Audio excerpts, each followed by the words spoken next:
This is my perspective discussion series where women talk Budo. Welcome to the second episode of Women Talk Budo Series 2.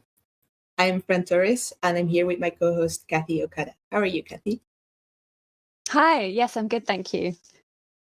Nice. We're both students of Ismail Hassan Sensei at Aikido of London.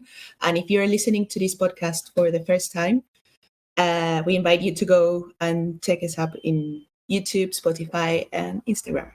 And today, we are very, very excited to have Katie Roche Sensei as our guest. She's the Chief Instructor of Naginata at Ken-Zen Institute in New York, in the US, and also the head coach of the Columbia University Naginata Club. Thank you so much for being here, Katie. How are you? I'm good. Thanks. Thanks for having me here and sharing my story. Yes, thank you so much. Today's topic is inclusivity in martial arts and experiences of dealing with the challenges related to discrimination and sexism when training martial arts. But first, Katie, oh my God, that will happen probably many times during the episode. But first, Katie, could you tell us a bit about yourself and your experience with Naginata and other Japanese arts? Yeah, sure. So I guess I'll just go directly in my martial arts background. So I started when I was 6, and I was inspired by all the kung fu movies that I would see with my dad growing up as a child when I'm like 5 years old and stuff.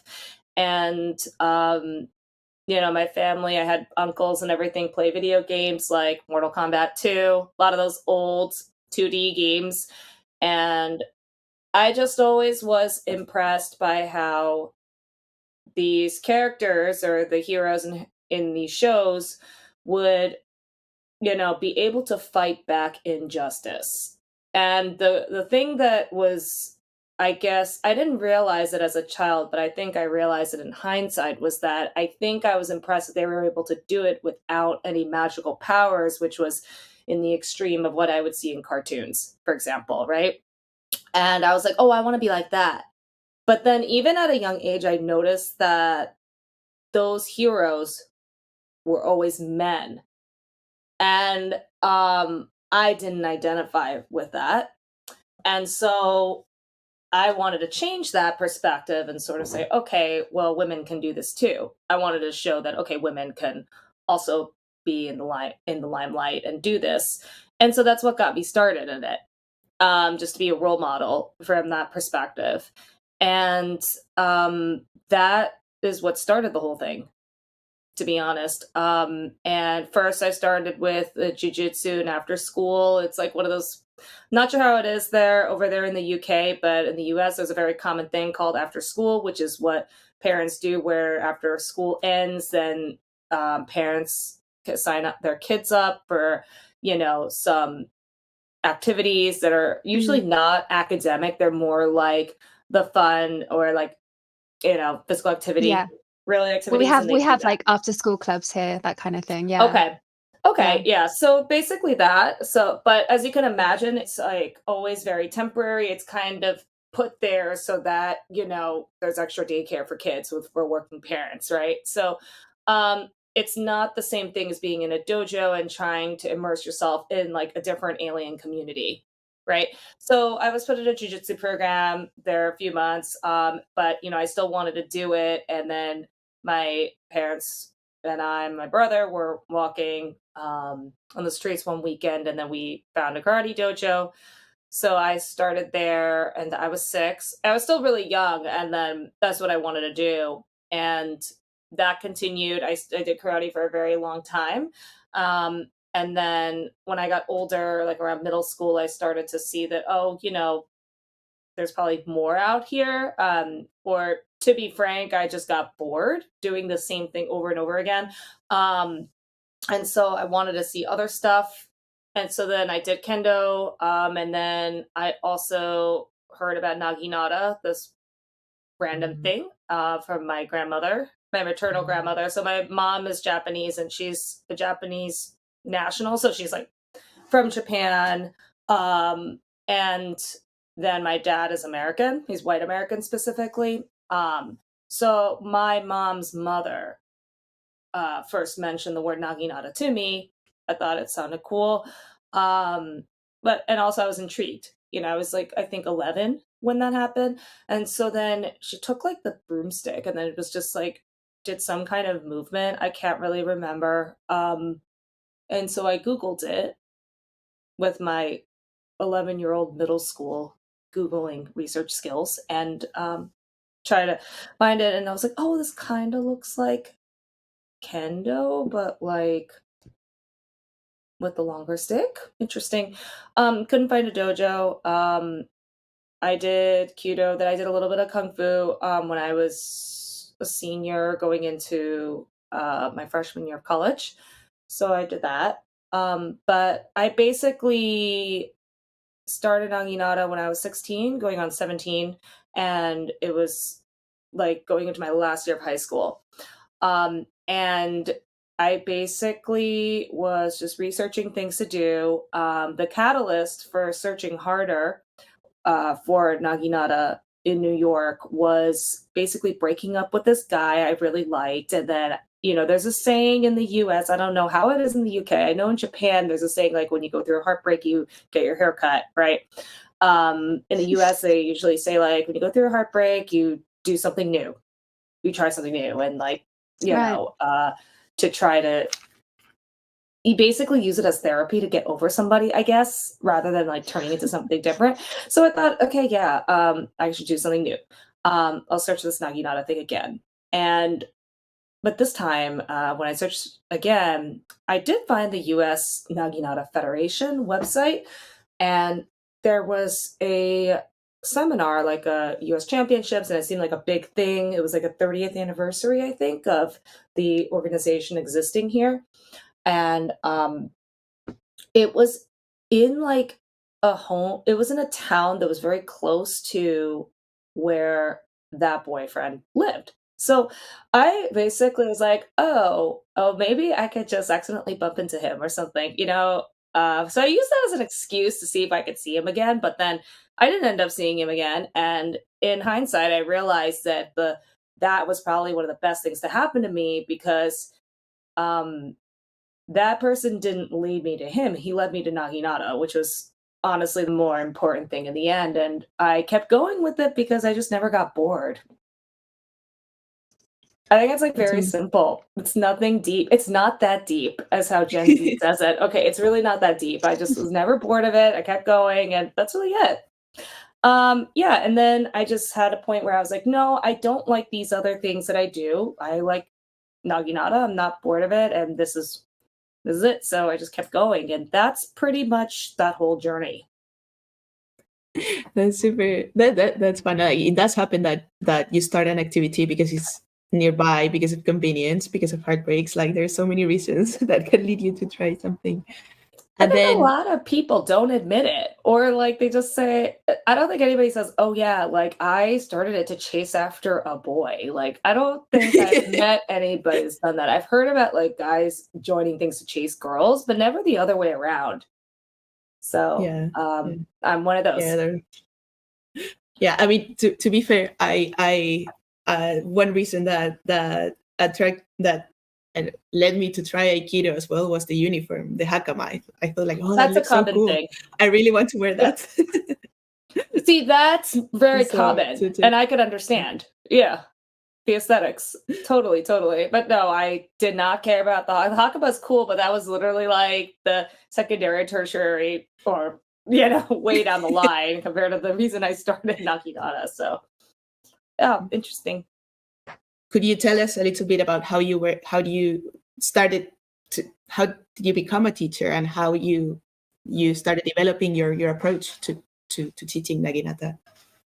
I think to answer your first question about how I became a teacher, that's sort of like something that's always said within the martial arts field, where it's like you just are, bound to teach. It doesn't matter. You can't avoid it. Like everybody ends up there anyway, because the whole point of martial arts is like, passing it on. Right? I mean, you obviously, the primary goal is to perfect your character, but you also are trying to pass on tradition and pass on all of those good parts. And so you're bound to teach. It doesn't matter. It's just when it happens is really the question, and it's going to differ per person, right? So it was just bound to happen. When it happened for Naginata specifically, I would say is when I went off to college, and so undergrad specifically. Basically, I went to an all women's college that was a little far away from New York. It was in Massachusetts, so it's about 3 hours by car from New York. And there's no sensei there. So, you know, Naginata is very rare to find in general. So, yeah, it's not really easy. And most of the time, people are in a self-teaching kind of situation. Or, funny enough, even my sensei actually was technically a self-taught in Japan. Her sensei was a beginner with her, and they were all learning together. And because she was from a prefecture, Ehime, which is a little bit out from, you know, the city or urban areas of Japan. As she said back then, because she's a boomer, that the only way they were able to get any kind of expert sort of teaching or any kind of like checkup, right, for their technique was once a year, where they were able to get a sensei from Osaka to come over, and she would have to go by boat back then because Ehime is kind of like off in like the water. Yeah. So I asked her, well, how can you like grow Naginata or learn or get better if you only have a sensei going there once a year? What she told me was like, no, what happens is you have 1 year for you and your classmates and your teacher and all the other beginners to really think about what is a correct hasso no kamae. And that promoted more critical thinking rather than this blind sort of, oh, my sensei said this, therefore it's correct. She said that her not having easily accessible sensei around caused her to really think critically. So basically, you know, I knew from seeing other people go off to college, you know, away from their dojo and not training just because there's no sensei there, they come back and their skills and their techniques just really were rusty and deteriorated. And I thought, okay, maybe it's just better to just keep moving, even if I don't have my sensei there, so that it's like my body still like can do it and do it from memory from where I last left off. So so that's what happened when I was at Mount Holyoke, which is my undergrad, and started a club there. But of course, I'm like the only instructor. And then I just led and just taught what I knew to my students to see if I can get good training partners to at least do the kata. And that is where it first started. Yeah, and then later on, I was, you know, able to coach and teach at Columbia, which was the same situation where there was no sensei there because my sensei passed away at that point when I entered graduate school at Columbia. So I was like, all right, I kind of like know what to expect, right? I've done this before, I could do it again. And same thing there. And then eventually it got to that point where I was thinking, okay, well, this is not a good long-term plan to only have college or university clubs, because after 4 years, you know, people graduate and you don't know if they're going to continue. And a lot of times, of course, people will not continue if it's not easily accessible, because most people just don't have the guts. You know, if I'm going to be blunt, they don't have the guts or like any kind of drive to start something on their own. And you know, they'd rather just sort of take this as a hobby and kind of like, all right, well, I just want to pay my dues, go in there, do my thing and come back, and that's it. Like zero commitment, whatever. And but I kind of realized like, okay, well, this was also my time that I put into people, and I'd rather have something where, you know, I could see my investments are worthwhile and can do something that can help everybody as a whole and in the future. So I thought, okay, I should probably open up a local dojo. And so then that's when I approached one of my old kendo senseis who has the space. Luckily enough, my goals for Naginata and Naginata itself aligned with the dojo goals, because the dojo is really a kendo iaido school. So I'm like, okay, well, kind of makes sense to put Naginata in there. And it's also not Koryu Naginata. I do, you know, what you would say sport Naginata, which is, you know, post World War II. So it just, it kind of like made sense. And it's like, okay, well, this isn't really like too out there. I'm like, no, it's not. And it's also easy to have like cross-trained students if we needed to. But I needed that like local dojo as well, because, you know, also the thing with college clubs is that it's specific to, you know, building community within the student body, student population of that period of time. But that's only accessible to that little bubble, not to somebody else that's outside of that community. And it also would be weird in theory if somebody from the outside just goes and joins this like little college club with a specific personality. You know what I mean? So it's better to have something local where people like that could go in there and people can continue up in rank and take leadership positions. So that's pretty much, I would say, the you know, my teaching journey summed up. And then now I am a K through 12 PE teacher at an all girls private school here. And now I'm putting Naginata in the PE curriculum, and I hope that we could get like a high school club and team. So that's my next goal. So that's where I am with it. Hector, I hope you don't mind me asking, but how old are you?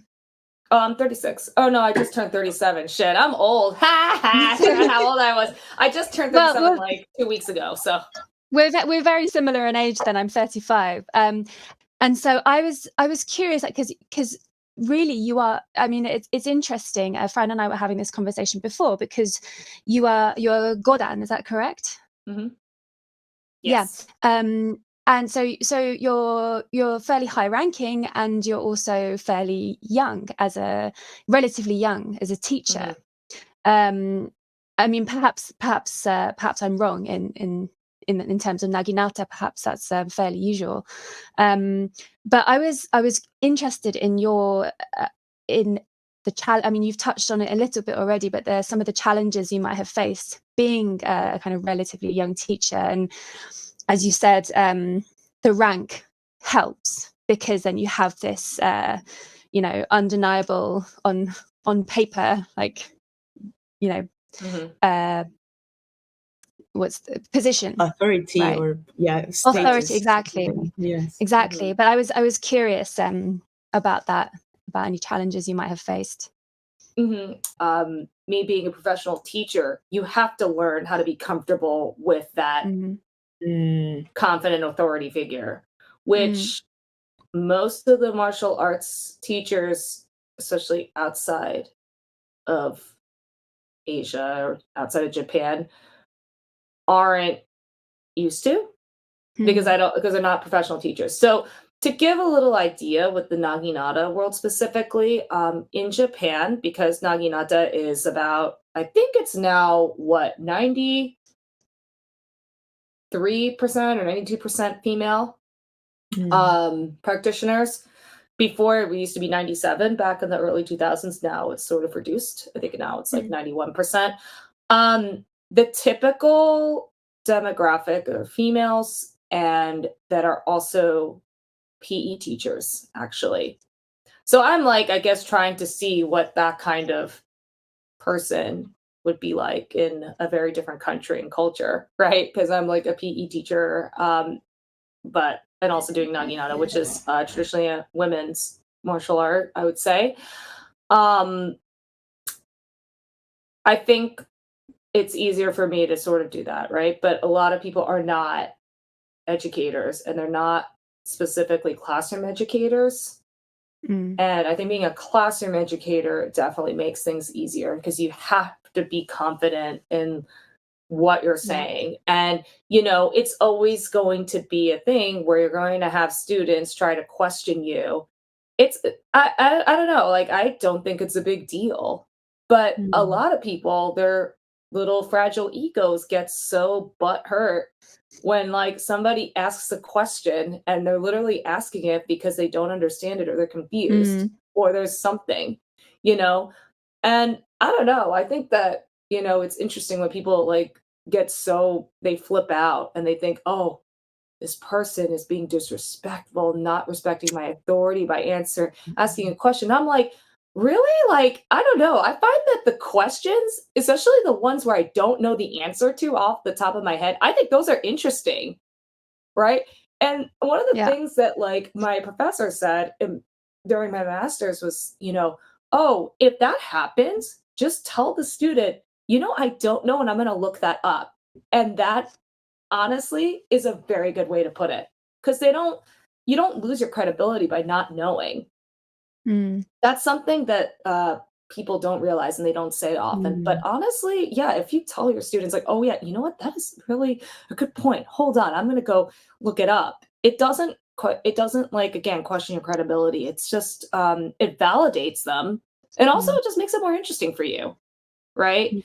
But going back to challenges, I think that, you know, before I started to figure that out now of how to be comfortable with this, you know, authority figure status and whatnot, I think that, you know, a big thing is that when you are teaching martial arts outside of Japan and you're doing it in, for example, the US, I think that the image of martial arts and who's doing this activity is very specific, and usually it is the cisgender heteronormative male is the image of who does martial arts. And because of that, you're not playing with the same cards as you are in Japan, right? The statistics in Naginata practitioners is that in Japan, it's what, 91, 92%, whatever, 91, 93% female, and the rest is male, right? Outside of Japan, I think the statistics are currently like 60 to 70% male, 30 to 40% female. Really? And it's because martial arts in the West is viewed as a male activity.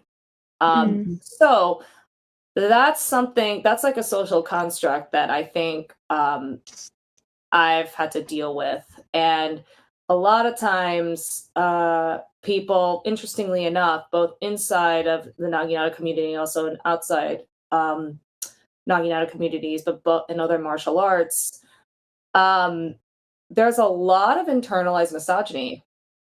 And that gets taken out on somebody like me. So I think there are some articles recently, and now it's starting to come to light thanks to Gen Z, honestly, because that generation is more into social justice issues than other generations in the past, and they're addressing a lot of things.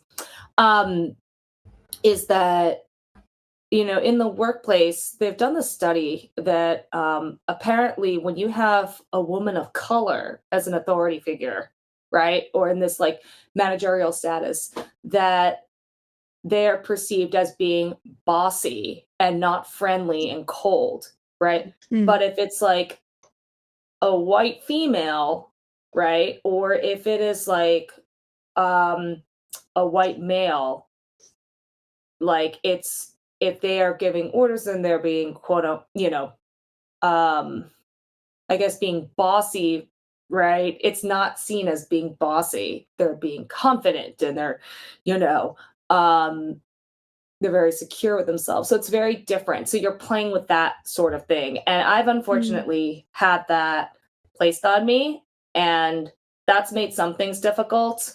And honestly, I still experience it now.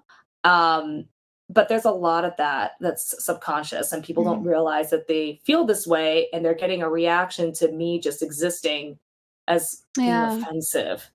If you're comfortable with it, are you happy to share a few examples?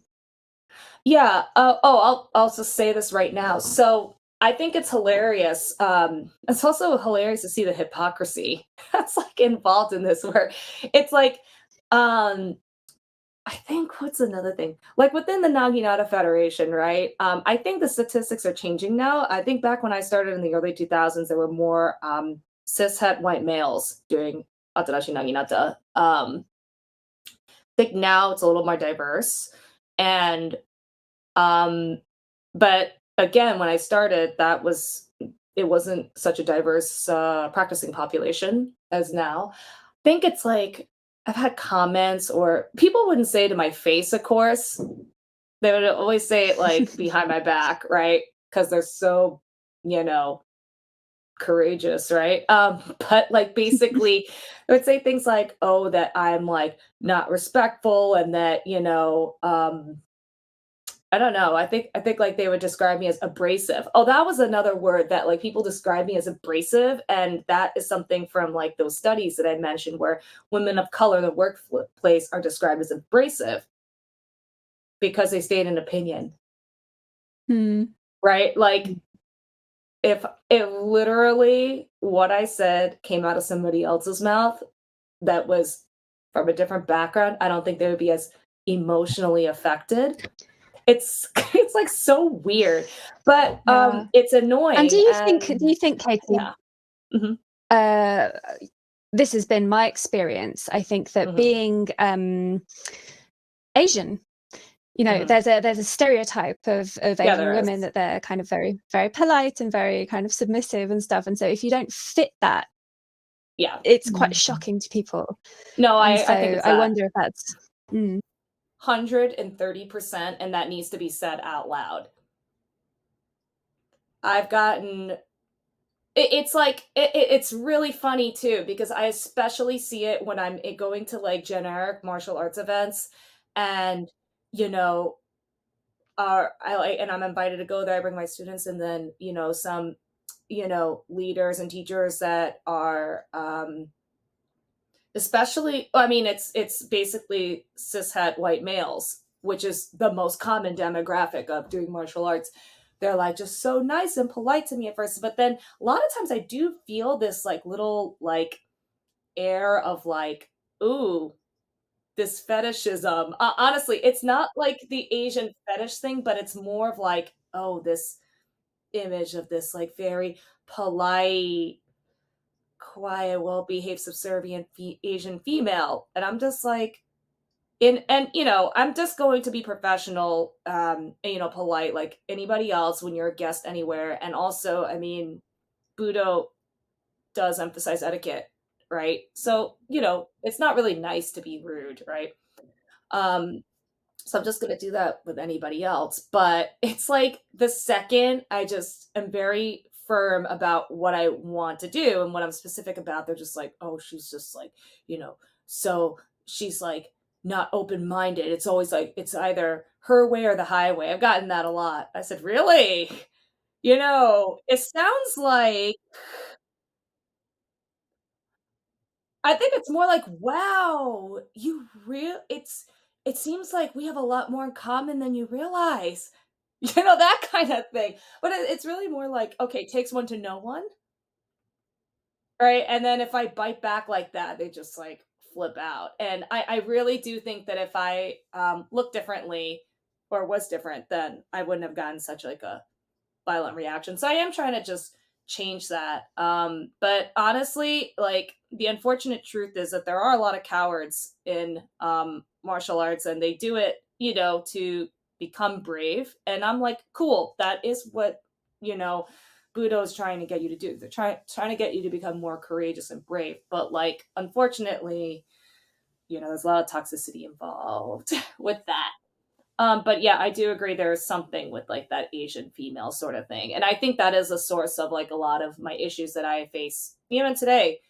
Like they're so quick to, say, oh, like you're too cutesy and like whatever, blah, blah, blah. And I'm like, I think that you need to go back and read the, Bushido Code of Ethics and you need to like go get yourself educated, which I know me saying that, oh my God, that is so offensive. God, blah, blah, blah. But like, I'm going to just say it because whatever, but a lot of people also don't realize, and I think that this is something that has come into light, I think in the recent years, thanks to my teammates and some of my other close friends, is that the US in particular is very diverse. And so it's actually funny when I talk with like other people from Europe and they're just like stereotyping Americans and stuff. And I'm just like, I think you got a very different image of Americans. Like, I think you're thinking about that classic painting with the two farmers and stuff, which is a common thing I heard from other Europeans. I was like, what are you talking about? Because I'm from New York. Like, New York is like its own planet. And honestly, a lot of times I don't even realize that until I go to other parts of the US and I see like cars. Like, I didn't learn how to drive until I was 25. Strip malls, that's the norm. New York is its own culture, and one of the stereotypes of New Yorkers is that we're so rude or something. But I'm like, I think we're just like direct into business, and we just say things flat out. We use a lot of profanity in our words. It's not a big deal, but that mixed in with the whole what people expect an Asian female is supposed to be like, it doesn't really mesh well a lot. And I think it gets people very emotionally triggered because they've grown up with a specific construct of how what people like me who look like me are supposed to act like. And I'm supposed to be fulfilling those subconscious biases and stereotypes. But, I'm just there to deconstruct it because I think it's just funny. Now I've like when I was younger, I was affected by it and hurt because it's like people also empowered to get away with a lot of fucked up shit. I'm gonna say it right now. They get away with a lot of crap and they technically can because there's no rule against it. But now I just like laugh at them because it's just funny. What's also really funny is people who definitely don't have a PhD in Japanese history or cultural studies and never lived in Japan and definitely aren't even Japanese cultural adjacent, right? And they're making claims about Japanese culture, and it's definitely not the case. Those are very interesting. I think they're very fascinating I guess community to study if you're an anthropologist, but they're not so fun when like you have to deal with them all the time. So, but yeah, I think to sum it up, it's basically along the lines of like people have described me as abrasive, and then they've also the best are the internet hanshi. They're the best ones. Like they always just like, oh, a naginata, it's not a halberd, it's a glaive. I'm like, actually, technically, it's just a naginata, but you're trying to like whiteify it a little bit and it's like you're trying to take all the seasoning off of like ethnic cooking to make it palatable and understandable for you guys by saying it's like a glaive or a halberd. It's really not that deep. It's a fucking naginata. Like really, it's just a stick with a big blade in the end. Like, why are you getting into an argument with it? It's not like you're qualified to really know this just because of your source of Wikipedia. Do you, being a teacher of Naginata, have you when you see these unconscious bias, like and way to say microaggressions that sometimes they're not very micro, really, but yeah, but when you've seen these things, have you seen these things happening in your dojo, for example? Like, have you had to handle situations like that, or with peers and conflicts? Not really. I would say. I think. Again, another, I guess, double-edged sword with being a female person of color teacher is that you do weed out a lot of people whom you don't really, find too pleasant to be there. That's something I realized. Funny thing. So in my husband and I have a dojo, and if someone comes to do a trial and just based on a short conversation we've had with them, we're not so sure, I will teach the class. because it's always a good test. So quite often Ivan will say, you take this one, like let's just see, let's see. So you're absolutely right, it's actually quite a good filter in a way. Yeah. And I also wanted to just touch on kind of I suppose it can be called positive discrimination. Mm-hmm. Right. Interesting. I wonder if you've ever or if you have any experiences related to that, because on the one hand, you know, you can be and have been discriminated against for being a woman, but on the other hand, you are Japanese and you appear your appearance is Japanese, Depending on who's looking at me. right. Let's be honest. Okay, the whole joke with Asians is that you either look Hispanic or you look Central Asian. So I've had Hispanic as well. Oh, you got the Hispanic card. I haven't gotten Hispanic. I've only gotten like I'm more the Central Asian type, I think. My brother has had Maori. That was interesting. And I can see why. I can see why. That exists too. No, because in Japan, like I've had people say that I look Kazakh.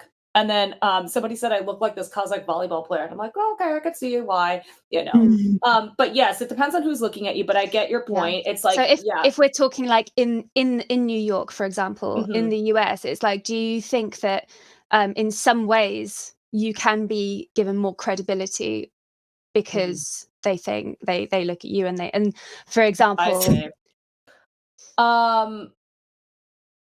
I think there is. Nobody says it out loud though. You know, because that's obviously not a politically correct thing to say out loud. However, I think I had 2 students tell me, and the backgrounds of those students were East Asian ethnically. Okay. What they did tell me, and I think that, you know, there was a point, and I think I've also felt this way too, is that they felt more comfortable with me teaching Naginata because I you know, I present as Asian to them, but also I am Asian ethnically, right? And then another one said, I feel more comfortable learning under you because you actually are of Japanese descent and you have like Japanese cultural upbringings and you're teaching a cultural activity, but it's going to be different. I would say, and yes, I think that has worked positively, but I only know of 2 specific students that have mentioned that. I think, okay, so there is like a whole thing about this expectation of Asian females being like subservient, whatever, right? There's also the whole thing of like, I think a big thing is female senseis and a leadership figure, I would say, is more comforting to certain people. It feels more welcoming. I'm starting to see this now. This is my personal opinion. I could be completely wrong. So I would say a lot of my student body, aside from being diverse, which I'm very happy about because I like diversity, I like a diverse student body, is I have non-binary students and a large number. And I did notice at least the ones that are both presenting and are also out, right? I think I have a large number, the biggest number of students, I think, that are more outwardly non-binary and also presenting compared to, I think, other dojos in the US. I would say also Japan, but I think that's like a very different situation there. A common theme is that I think a lot of teachers are not, in this day and age, getting trained in professionally in like current social issues. For example, I think a lot of people don't know what microaggression means. Like, I think a common reaction is like, oh, you're offended by everything. Like, you don't know that's the intent. And it's like, well, nowadays It's not about intent, it's about impact, right? Which is what it is in this day and age. I think a lot of people don't see that it's more about impact now. And what they say can be hurtful and damaging to others. But they're still up there. I mean, you can't like demote people in Naginata, so they just stay there and then that's it. And if they're at the top, it's a lot of times they don't have a sensei around to check them. Right? So, and they're not gonna, and there's a lot of people who don't go the extra mile and trying to perfect their teaching, going to the new research and doing that. One, because maybe they don't know that this exists, but two, it's also just perhaps no interest in that area. It happens that if you're in a privileged position, you don't question some things, so it's like, why should I worry about that? Exactly. So I think that unfortunately there is that, and it's usually the common things of like, okay, so I'll give one example. For example, like this is a cultural difference too, right? It's sort of like I'm like mixed race, and you know, I am Japanese and white American, right? You know, I identify as more with my Japanese side, and you know, English was not my first language. You know, I grew up in a diverse place like New York. Okay, it's not, you know, that's just what it is. I've lived in Japan before, and that's a big part of my identity, right? My mom is also a Japanese national. She's not Japanese American. So it's not like I'm Yonsei and I've, you know, like more culturally American, right? Like I've just, it's interesting because I've discussed this with other like third, fourth gen Japanese Americans. And it's like, I was like, wow, your mom is like so open-minded about stuff. Like, she doesn't think that you're an old maid at the age of 25. Holy shit. Like, that is like, it's mind-blowing to me, right? And then when I'm mentioning it, then like my Japanese American friends, like, maybe you kind of had that perspective or this like sort of anxiety over that because your mother is Japanese from Japan. I said, okay, yes, I'm so glad you identified that. I thought that's just normal. No, that's, you know, there's a difference. Okay. And like, so I identify with that. Sure. Okay. And, you know, I model my training after what my Japanese from Japan sensei did. And also just the training I got in Japan. That's how I structure my lessons and everything and practices and training. But I have like, for example, this Belgian guy, like basically saying, oh, like you, I said, yeah, I do my training. I do Japanese training, like just like what it is. Doesn't it make sense, right? My sensei is Japanese from Japan, and I'm learning from her methods, and I trained in Japan for an extensive period of time.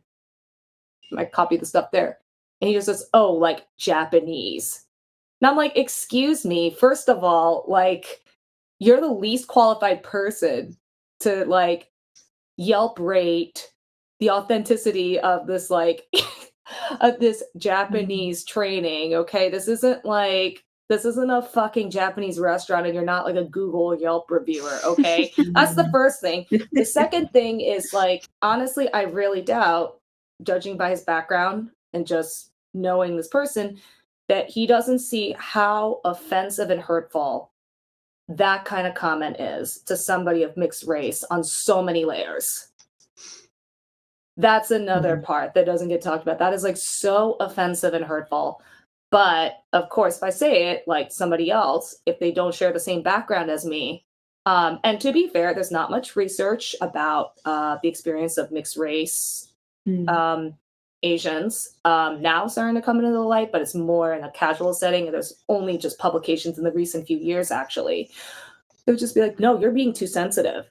And they just invalidate it. And I'm like, maybe in your perspective, because you don't understand, but you know, I'm pretty sure if I say something about, oh, it's kind of weird to be teaching a cultural martial art when you're not a part of that culture, I think you'd be pretty triggered too, right?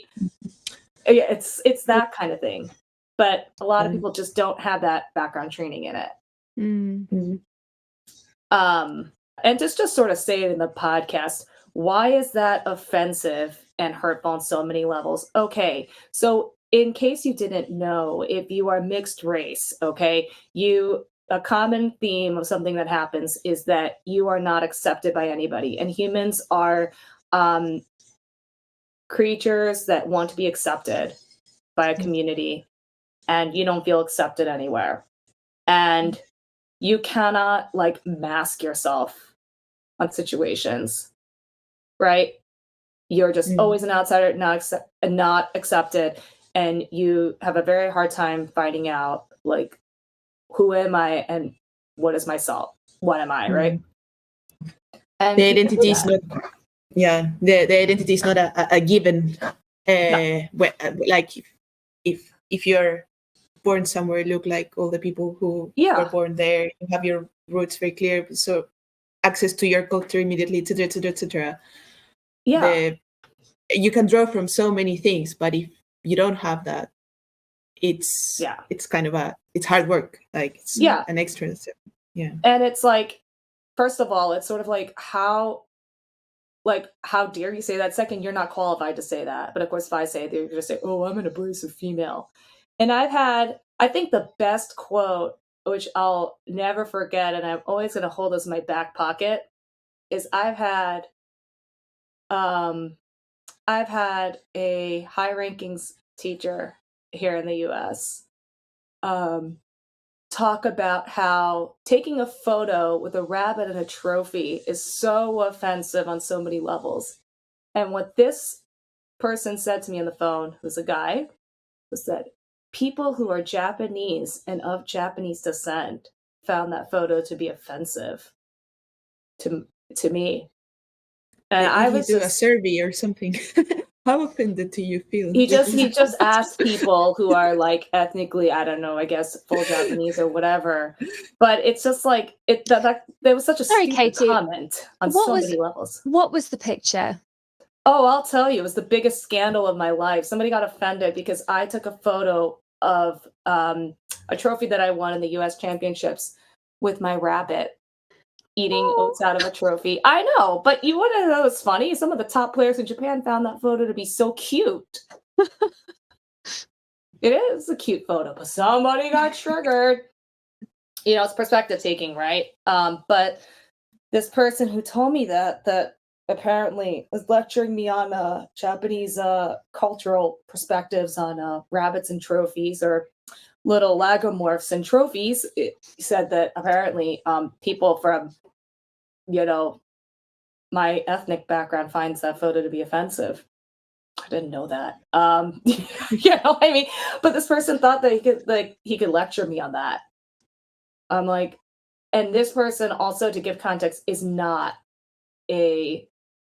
anyone that's even culturally like adjacent to Japan. Mm-hmm. But they like to lecture me on that stuff, which is interesting, and they don't have a Japanese history degree or anything. Mm. It's a very interesting thing. But like, there are so many problems with that statement on so many levels, and clearly this person is not well educated on microaggressions and also some of the cultural issues and certain experiences of people that are mixed race and Japanese mixed race. So clearly. But that's something that happens a lot. It's like, it's interesting, I guess, to go back to what Kathy was saying earlier about how the perspective is different, or the experience is different if you're female, right? An Asian female doing martial arts. So I think what happens, and this is what happens when you're also mixed, is that when you're basically Asian and, authentic when it's convenient for this particular person, but then you are not 100%, when it's convenient 100%. For them. For I've used that exact word before, convenient. Yeah. And you know what? Yeah. Sometimes it's convenient for me as well. Yeah. There have been times, if I commit some kind of like faux pas, I get like the Gaijin card. And I'm like, okay, I'll take it. I'll take it and run. you know. I think that's a positive way to look at it. And I think like everybody, or I guess like a lot of like people that are mixed Asian kind of go through this thing where they're insecure about their identity. I mean, I've gone through it. A lot of people have, just like address it. It's very normal. That's what I want to say, that it's normal. I want to put that out there. This is normal to experience. And it's okay to experience this, that you're trying so hard to like be accepted as authentic in one of them. You go through that period, you try really hard, but and so you don't want to like be like, oh yeah, I just got this from a Gaijin card because it's like, kind of a gift thing or whatever. After a while, you just don't give a shit anymore. And then you're just like, fine, I'll take a Gaijin card. I don't give a fuck. And then, and honestly, quite liberating. yeah, but it's not only that, but it's just like, you're like, okay, whatever. I think like understanding, believe it or not, that perspective of, oh, you're just not one of us. I could see, I understand it. I'm like, you know what? I agree. And I could see where you're coming from, Yeah. Like for example, they call them fob here, fresh off the boat. That's like a common term that's used for like Asians in the US. Like I think that someone who's like, from Japan is like going to be treated differently than someone who's Japanese that grew up here, right? Ethnically. They're just different, right? One would be labeled as a fob. One of them is just as Japanese. I know it's weird, right? But like, I think, yeah, like, if you, I think that's the construct. I think that happens with a lot of Japanese in Japan. It's like, oh yeah, there's like a difference with like one of us versus a fob from overseas, or a fop, I guess, fresh off the plane. I'm going to be different than someone who grew up there. And I'm like, yeah, no, I get it. Totally. Just don't put this double standard and expectation, then I'm just now I'm comfortable using the Gaijin card whenever. Just like, I'm sorry, my Japanese is shit. Okay. I didn't go to school there. Okay. I didn't learn how to write anything until I was like 17 or 18 years old in school. So, cool. But now I'm comfortable with it. But I think like at one time when, I experienced a very big identity crisis when I lived in Japan, it was, I definitely wouldn't have, because I'm proud to say that I got this because I worked hard and I earned this, but now I'm like, whatever. And I think it's a healthier approach. If you have like no attachment to, oh, what is this other person going to think, and needing to please other people's perspectives and their constructs, I think you're just much more mentally healthy. That's what I think. No, I don't give a shit. I just flat out say it. Recently, I had to go to Japan for my Nishu Shinpan certification, which is basically a B-class referee certification. Only there have been non-Japanese that have taken it, but a lot of the non-Japanese that have this license are residing in Japan. But there's only 2 outside of Japan with this B-class certification. I'm the second. And the last person who got it that's not living in Japan is Japanese American, and she lives in California, and she got it in the year 2000. So wow. Yeah, so I'm like the second person outside of Japan with it. And I go there and I was fully under this expectation of like, okay, that the whole thing, instructions given in Japanese. I said, and, in the email that I read, it was implying like this person needs to like, is this person able to do it? Because the whole thing is in Japanese. Are they going to get anything out of it? And I was like, whatever, you know what? I'll figure it out, But I was just like prepared that like, okay, I need to try to follow the rules here as much as possible. And I have to like try to do my best to catch up with, all this vocabulary and grammatical structures that are of, even hard apparently for native Japanese speakers that living there, right? They got educated in Japan, but I had to do my best, and thankfully I passed though. But like, back then I was like, can't I just use my Gaijin card here for like,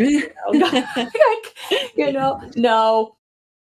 But also like I just gave myself a break, and I just like told people, I'm like, look guys, like I'm gonna just like try to do my best, but I'm fucking Gaijin as fuck when it comes to my kanji allergy in this book. You know, just, like, I was like, dude, okay, guys, I'm from New York, okay? Like, the second I opened the book, I was like, yo, fuck, man, I'm like, I'm from America, okay? Like, oh my God, like I just literally, I don't know, how could you choose? I turned American that moment. I turned white. I turned white. The second I opened the book, I just like transformed and I spun around with all this glitter and stuff. Like in like the classic 90s shoujo anime, I turned white the second I opened the book.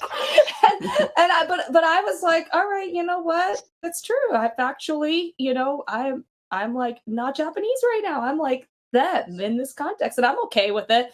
And you know, when I was just like that, I was like, whatever. This is just my limitation. I think the vibe from others was actually more understanding. And they're just like, okay, yeah, because I'm not trying to prove anything. Like I'm just trying to like get the goal done of getting this done. And I think it's just more pleasant in general. I know it kind of went off in a tangent about that, but I think there needs to the bottom line is that leaders in whatever field, and especially in martial arts, need to be up to date with current issues. And hopefully they go into the more right sources, credible sources, and get proper training and stuff, so that they could be more professional in their positions of power and authority. And they also just, you know, make the dojo a better place, and the community a better place at large, because I think that is a big thing that's missing right now. So I feel like I didn't even cover like 2% of a lot of stuff that should be covered, right? But I think there isn't much out there on, you know, people who are mixed race Asians specifically, like or the term is Hapa, or basically like half Japanese in like Japanese martial arts and are living outside of Japan. There's something in my school called affinity spaces, where it's like basically I guess like, you know, minority groups or marginalized communities, or, you know, specific like ethnic groups can like come together in the specific safe space and talk about experiences here, right? And people align with it. It could be allies and people who identify with that particular group. Okay, there is one affinity space there called, you know, the mixed, I think it's like the mixed race or multiracial kind of affinity group. And the advisor of that group is a teacher that I think he's half like Peruvian, but I think specifically it's like a specific, I think his like mother or something was from a specific Peruvian native group, I think there, and then half German or something, right? He's an advisor there, and he went into like a big conference, like a people of color conference, teachers that are people of color conference, and went into the affinity space there. And this was a PowerPoint from a presenter there at the conference, which he shared at my school, and it's from this book. And I think that all of these points resonate so well with anybody of, you know, mixed heritage. And it's something that, you know, I'm glad is like starting to come to light, especially with Kamala Harris running as president in the US, because now we're starting to see all these issues that a lot of mixed race individuals go through put to light with Kamala Harris, right? But this PowerPoint resonates well, where it's like, you know, if you're mixed, you know, I have the right not to justify my existence. I have the right to change my identity over time and by context. A lot of a very common thing is that a lot of monoracial people think it's offensive that I could just identify something else. Like, no, we could just identify with whichever group we want to fucking identify with, right? That's not your call, that's my call, right? And it's going to differ per context. I get it. I'm here in the US and the dominant culture is white American culture. Of course, in this cultural context, I'm not going to be considered white, and I wasn't, and I'm going to be labeled as Japanese or othered. But I understand that the dominant culture when I'm in Japan is Japanese, and I am not going to be labeled as Japanese there because that perspective is different. I think that's something that, it's your identity is going to change by context, right? Mm. And I think it also says, like, the interesting thing, which is that, like, I can identify myself differently than how my siblings identify.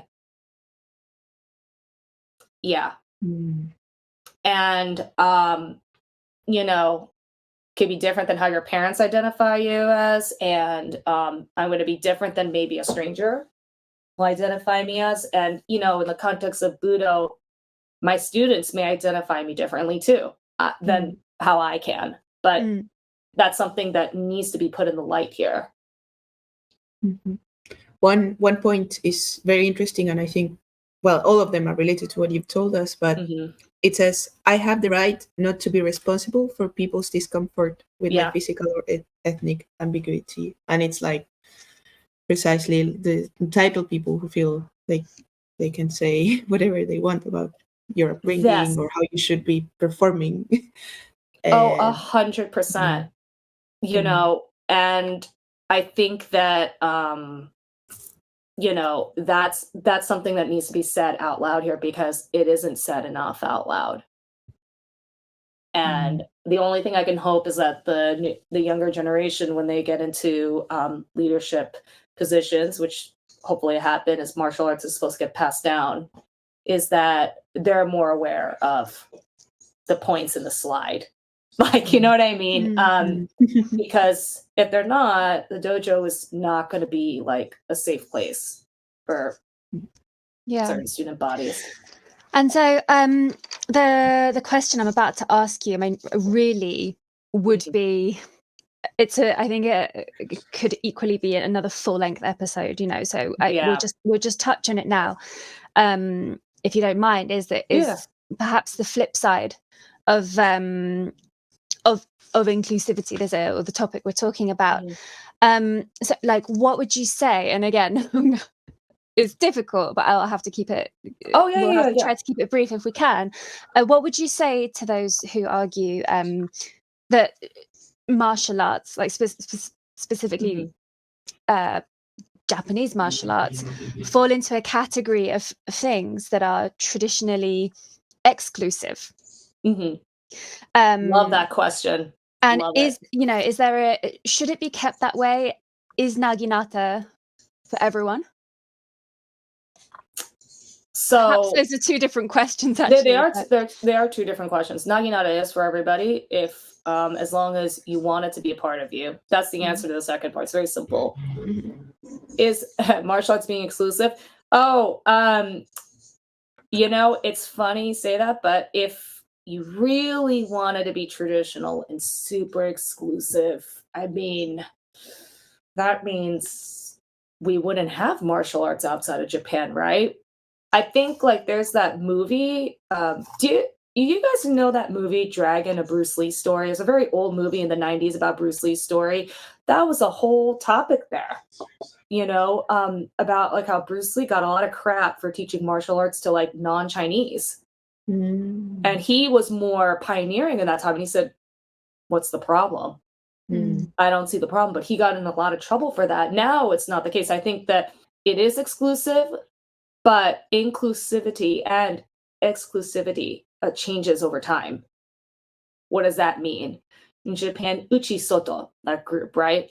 Uchi is like your family, right? Anybody outside of the family is just like outsider, done, right? Then it turns into like anybody outside of your town's an outsider, right? They can't be in the inside. Anybody outside of your prefecture, it kind of goes in layers, and it's going to change over time. I think it is exclusive, but the definition of who you exclude and who you include changes over time. If that answers the question. It's not really a direct thing. I just don't believe in gatekeeping. And I don't think it does any good to gatekeep.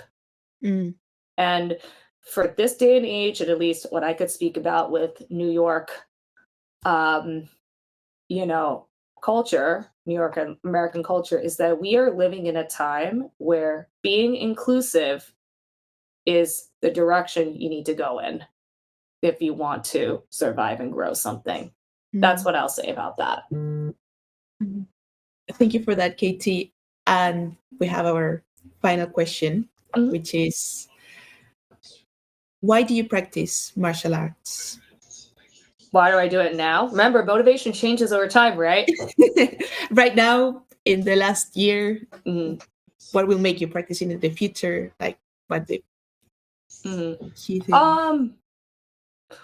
I think there's many reasons, but I would say the simple baseline reason is because it's just part of my lifestyle now. You have to understand that, like, when because I started martial arts at a young age, when I was like 5-6 years old, right? It's been part of my structure, my lifestyle structure, going to the dojo 4 times a week, you know, for an hour and a half, and these particular days of the week. And I've just kept to that forever. That it's now integrated in my life just as much as eating every day and sleeping every day. So that's why it's just been part of my my lifestyle for the longest time. So now it's just part of it and part of habit. That's really what it is. But I think so. If I'm gonna say conscious reasons of thinking about it, right? If I think about it and what makes me think, okay, I need to practice today. One is the exercise. I'm going to be honest. So Naginata has Bogu, so I need my cardio for my health, my heart health, and also for my physical activity health. So Naginata does keep me healthy. It kept my sensei healthy. She had a lot of health issues. So that's a big reason. Mentally and physically healthy. And and I'm just like not bored of it. So I think it's those 3 elements. I like that. It's interesting, isn't it? Because people never say that. But the reason I do it is to be fit. But that's definitely a big reason I do it. Like, I like being fit. I like feeling healthy, and I like having a strong body. And that's a really important part of martial arts training, is having a strong body. And it's also like, and I also think a lot of people emphasize, they want to look and feel this way. I'm like, I think it's an essential. Like, the American Heart Association recommends like 45 minutes, 4 times a week of cardio, respiratory activity to maintain good heart health, right? And heart disease is like the number 1 killer in the US. Cancer is number 2, but heart disease is number 1. So I'm like, okay, you need to exercise. It's an essential. It's not only to feel good and, also to look good, right? It's like, it's an essential. So that's a big reason. I'm like, I need to make sure my health is good. Right? It's really interesting, isn't it? Because I it's only now that we've mentioned it, and I literally hadn't considered it before. Right. But that fitness is not like a selling point, the way that if you're trying to promote your art, in the way that, like, football or whatever, netball, like, it's like, come and do this thing, this activity to be fit. Kickboxing, it's incredible, like, for fitness. I think maybe that perhaps it's a slight snobbery, interesting. around martial arts, because there's this because you can't associate them with going to the gym, like that's so maybe it's like preventing that association, but at the same time, and it is no, different exactly, from going it's to the gym. really different, but it's like exaggerating not exaggerating, but it's like trying to make people not make that association, probably because of this snobbery, but at the same time it can play against the practice itself, because people might see fitness as a secondary priority when I think that can be a you problem in Aikido, for example. Exactly. You do need it to do it even safely. Like, thank you so much. It was like very refreshing to hear you and to have the opportunity to connect the topic of inclusivity with martial arts, which is not often done. So thank you so much for that. All right. Well, thank you for having me. It was fun. I hope that, like, I was able to, answer any questions you may have had. Would you like to just tell us like the names of any of your websites for your clubs or anything like that, or your dojo? I think just put like Greater New York Naginata Federation, so GNYNF.org. That is the regional New York Federation. That's one, and I do train at Ken-Zen Institute. That's the local dojo that I teach at. Hopefully it helped, and hopefully the conversation could spark new topics in your podcast for other guests.